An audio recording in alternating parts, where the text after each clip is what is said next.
Round 2. Fight!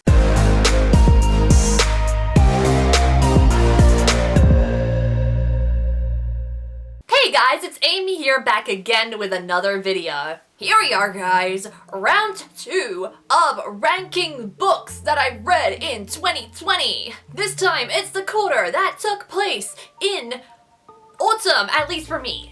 For the rest of you guys probably watching, it's spring. I swear, every one of these videos I'm gonna complain about time zones. This is a very, very wild CODA because there was a large number of DNFs that countered the number of 5-star reads that I had. Including some rereads because I replaced DNFs with rereads. For those of you who do not know, every week I release a new book review over on my blog at amyrosenfeld.com. And every quarter I rank the books that I read in a little video format like this. So you can find more detailed reviews on my website while I do an overall summary of them here, as like a little recap. You should check them both out because, you know, some books are 5 stars and then there are some books that are 5 stars. We have quite the spectrum of reviews on here. And we've got 12 books to cover, so we better get started. At number 12, we've got The Iron Wyrm Affair by Lilith St. Crow. I guess I'll start with the good parts of this novel. The world was very intriguing. The bad part was that at the end of this novel, I still couldn't quite understand it fully. There was never a moment where the way that the magic system worked was ever fully explained. And it had too many rules to be defined as a soft magic system. Yet not enough rules for it to be a hard magic system.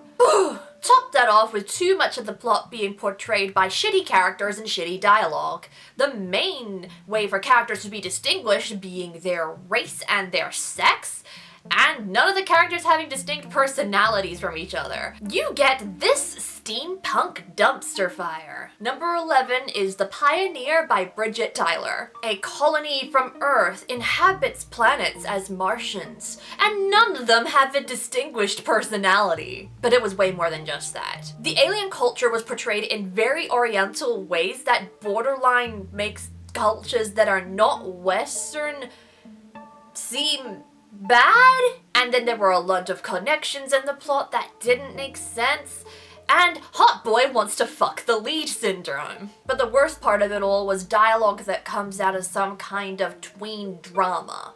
A shitty tween drama that is seen on TV at like 5 p.m. It was a pretty decent plot though, and it was a very easy kind of read. I'm not entirely mad that this was the first time that I dipped my toes into the sci-fi genre. Number 10 is Selfless by Aviva. Quite often, the books that you rate the lowest aren't the ones that got you the most upset. Case in point, this book. Because so much potential gets wasted with books like these. I loved the hell and back out of the first half of this book.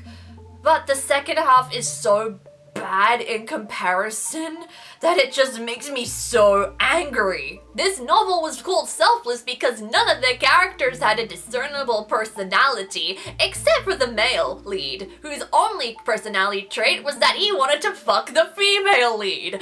Why does this keep occurring? The main character also had little agency or power and definitely felt like a self-insert. Furthermore, the climax was literally sold because of other characters. All that in a well-developed world? Nah, I don't want to be involved with that. Biggest disappointment of 2022 is this book. Number 9 is I Am Mercy by Mandy Lynn. I have a curse of picking up books with misleading blurbs now.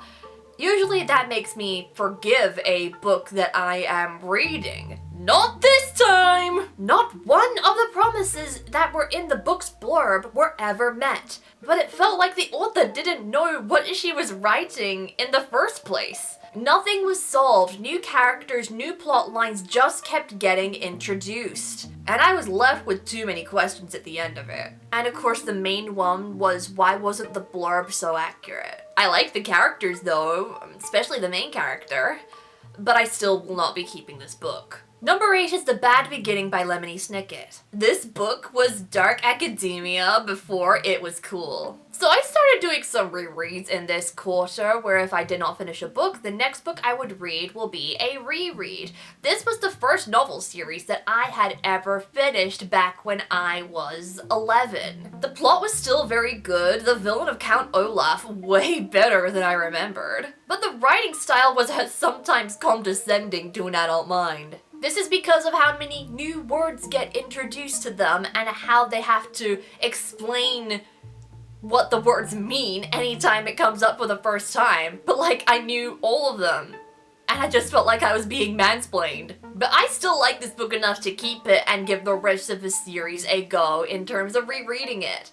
All 12 remaining books. Number 7 is The Bone Season by Samantha Shannon. This was the first book that I saw on Book Talk and got convinced to buy. And now I'm trusting Book Talk a little bit more for book recommendations. I loved the world building in this novel. The magic system and the world itself was very easy to follow too. I don't know if that's just my capacity to learn things, because there was quite a bit of information, but it was still very good. It suffers, however, from the age-old problem of a romance not feeling earned. I wasn't entirely mad about it, because when the two romantic characters got together, I was like, okay, that can work, but I didn't really see much chemistry beforehand. So many books have this problem that I'm going to need to make a video on this soon.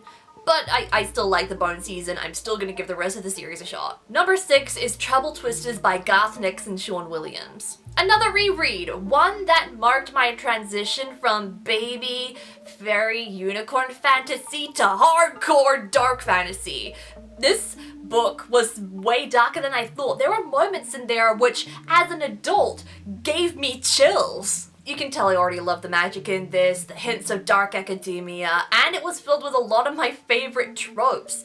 I'm going to suspect that this book was responsible for making me fall in love with them in the first place. The characters weren't quite as good as I remember though. Not enough to make me lose love for it though. I don't know how much nostalgia is filled into my opinion of this novel, but deal with it, because I love it. Number 5 is Queendom of Chaos by Megan Aldridge. This was an ARC review from fellow author-tuber Megan Aldridge. Thank you to her for giving me a copy of this. And her novel will be coming out in less than a fortnight now. You go, girl! Fantastic characters and magic world with an intimidating and ruthless villain. This is literally one of the best villains that I have read in a long time. It exceeded all of my expectations. It's a brilliant debut to a series and definitely something to look out for. Early congrats to your book coming out, Megan. Number 4 is The Gunna Girl by Claire Harvey. I have never read a book that emulated sisterhood vibes as much as this novel. I loved the connections that the characters had and the characters themselves. Every single one of them was so grounded and so unique, with clear goals and passions that separated them from the rest. This was combined, of course, with historical events that happened during World War II in London. But what I like most about that part of it was it wasn't pivotal to the characters and their developments. It was just the setting that these issues were happening around. It created complications, but it still managed to create a good, well-rounded story that were of the Gunna Girl's own. Number 3 is The Secret Garden by Frances Hodgson Burnett. Another reread. I reread a lot of books this quarter. I would never shed light to them. But this book I would 1,000 times over. If you want to get into literary classics, then this is a book that you need to pick up. All the best cottagecore vibes, fantastic characters and their arcs, and a plot that just made it the wholesome book. Such a wholesome book, the most wholesome I have read this year. So far, there might be more, only time will tell. But this is a book I remember that I read when I was 14 in front of the fireplace curled up, and I read it again and I felt the exact same whimsy and magic from a book that doesn't even have magic in it. It's incredible. Number 2 is The Book Thief by Marcus Suzak. I already predicted that rereading my favorite book was going to be a good time, but I didn't expect it to hit hard twice. It was like my emotions, already wounded from knowing what was going to be happening in this book, got slapped again while the wound wasn't fully healed. How can a novel be this good? Death narrates it, gives it so many lines and insights that hit hard every time you read it. I already can't wait to reread it again in a couple of years' time. It will take that long because I still need to recover.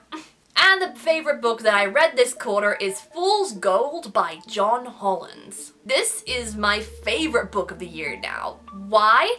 I have never read a book with this much strong D&D vibes in such a unique way that it still makes it so different from D&D. It was so much fun. I was smiling the whole time, minus the whole Darkest Hour section. It was so clever, with amazing characters, world building, and of course, the plot. The only way this could be topped is if the rest of the series is that good. Which, if my timing is right for when this video comes out, I will be reading book 2 of the series this month. I am so hyped! And thus concludes my ranking for the second-ish quarter of 2022. If you enjoyed this video, be sure to give it a thumbs up and subscribe if you are new around here. You can ring that bell to find out when I post more creative content. You can also go and pick up my own novel, ASTER'S CODA Exposure, down in the description in ebook and paperback. Follow Abby Tacker as she discovers the 3 worlds and an otherworldly blood feud that has her fighting against her family's worst enemy. And you can also find me on Instagram, TikTok, Fiverr, and my website. Stay creative, everybody, and I'll be seeing you in the next video.